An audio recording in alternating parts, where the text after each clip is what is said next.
and welcome to today's video.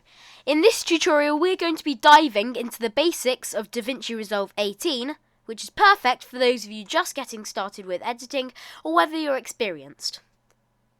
Whether you're working on YouTube videos, Instagram posts or personal projects, I'll be guiding you through the essentials step by step. So let's get started. Okay, so let's take a look at the interface.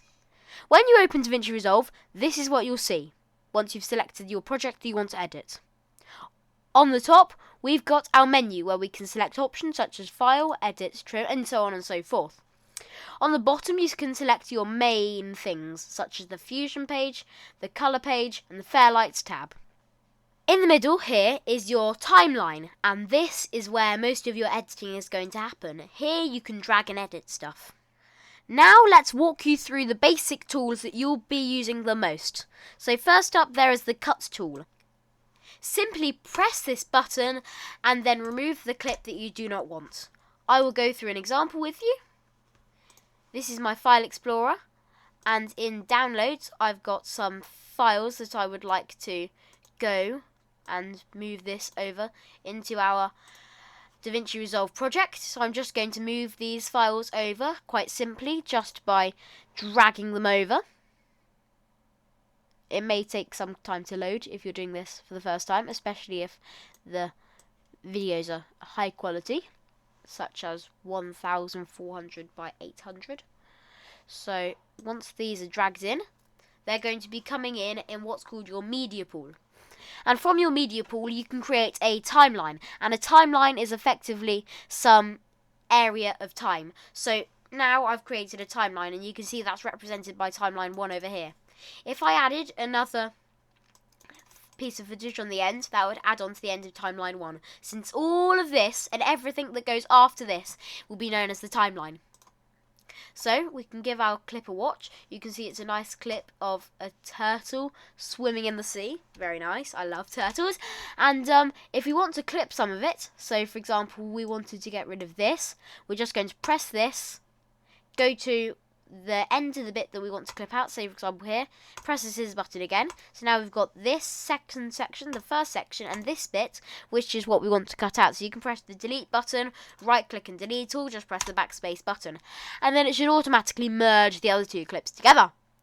So that's the Cut tool, and next is the Move tool. So we need to get another thing in.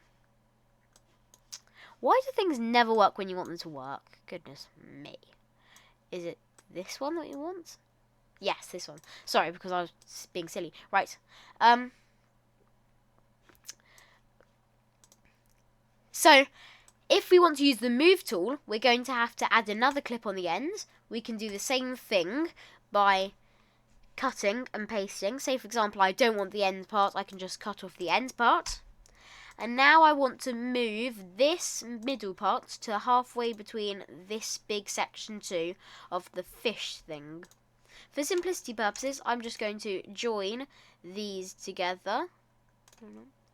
So, I'm now going to move this into a gap which I'm going to create in this part 2 section of the turtle footage.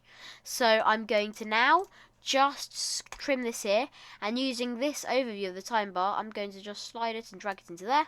And just like so, we've done it. So if we give it a watch, then we're going to switch to the nice forest scene, and then we're going to switch back to the turtle scene. So now we're going to need to add a transition, because this is quite ugly to watch the eye. I don't know about you, but I hate just watching a black transition like that. That's not very pretty to the eye. So what I'm going to do is I'm going to go up here to the Transitions tab, and I can see that Davinci Resolve has a superb array of editing transitions. If you would like a smooth cut, you can have smooth cut. If you would like a blur dissolve, you can have a blur dissolve. If you want a cross iris, you can have that. For this, I want to have a cross dissolve because I want this to look like a professional project.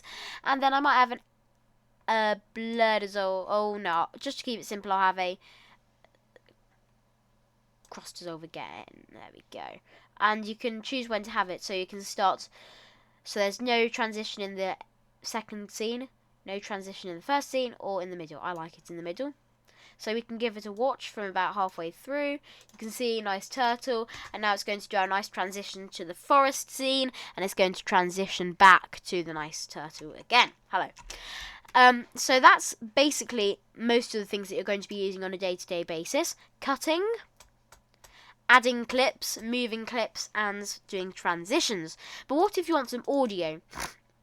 So if you want some audio, you first need to get an audio track. I've got lots of audio tracks here from when I've been editing the music videos. You can check that out, link in the top right hand corner. Say for example I want to use Eternal Garden. I'm just going to drag that in, and at the bottom here there's a music space over here. So if you want audio or music, there'll be a music tab under here. So you can see A1 means audio 1. If you want to mute this audio tab, you can click on the right hand side, and then you can press enable or disable. If you disable it, then it won't allow it. Alternatively, you can just press this button here to mute it and unmute it. So you can now see that we got some music. Very nice, Eternal Garden music. And we can go to the end of it by using this button to go to the end, and then we can just cut it off. And we can go back to the transitions page. Back to the transitions page. If this will go away. Go away. Thank you. We can go back to the transitions page, go to the audio transitions, and then we can crossfade -3 decibels. So then it creates this lovely smooth outline.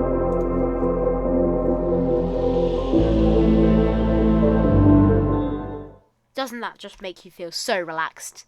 Now, if you don't want to have some preset audio, and you want to have a voiceover, and you may want to turn the volume down, you just press on this, press on the inspector tool up here, and then you can just make this a bit quieter. And you can see that down here there is some sound waves. So if I have it at the maximum volume, so I can have it at a normal volume, which is 0, and I can make it quieter, and you can see how those sound waves go lower and lower and lower, indicating that it's getting quieter and quieter and quieter. Now I'm going to move that down even more because I really want it to be quiet for my audio voiceover. So I'm going to do a voiceover now. So I'm going to head over to the Fairlight tab, which is where you add all your music things. And this may look scary at first, but trust me, it's not. So I'm going to right click to add a track, and I want to add a mono track because I'm just going to have one audio output device. And now I need to go over to here, and you can see that the thing I've just added is called Audio 3. I'm going to rename this to Voiceover, just for simplicity. And now I'm going to go over to our A3, which is also our voiceover, and I'm going to press on no input. And I want to input something because I want it to record from something. So you can see that we can choose our audio tracks. We want to use the voiceover audio track, and we want to pair that to the microphone. There we go. And now we can press on the record button here, and then you can record. This is a serene turtle. And so on and so forth. It didn't actually record because I'm using my microphone for something else. But you get the idea. It will record if you use it normally. And then it will just appear here, just like this. And it will make another audio track for itself. This is a turtle. So yeah, I just made that up. But yeah, you know, you get the gist. So that is basically the basics of Davinci Resolve. If you would like to see any more complex Davinci Resolve topics, such as creating a motion blur, blurring certain elements using this page, which is very exciting, using the edit page, or the media page, or the fusion page, then let me know in the comments down below. One final thing is how we export it. We just press on this nice rocket, and this indicates that this is our launch pad. You put your file name, you select where you want it in your file explorer, and then you select all these settings, add it to the render queue. I just need to put it somewhere. There you go, we can go there. And then press render all, and then it will render. I don't actually want it to render because there's nothing useful to render, so I'm just going to stop that and say goodbye. So I hope you enjoyed this basic tool video, and I really hope you now got the basic tools to start editing like a professional. And if you found this video helpful, please don't forget to hit the like button and subscribe for more tips and tutorials. Please drop any questions that you have in the comments below, and I shall be happy to help. Thanks for watching, and happy editing!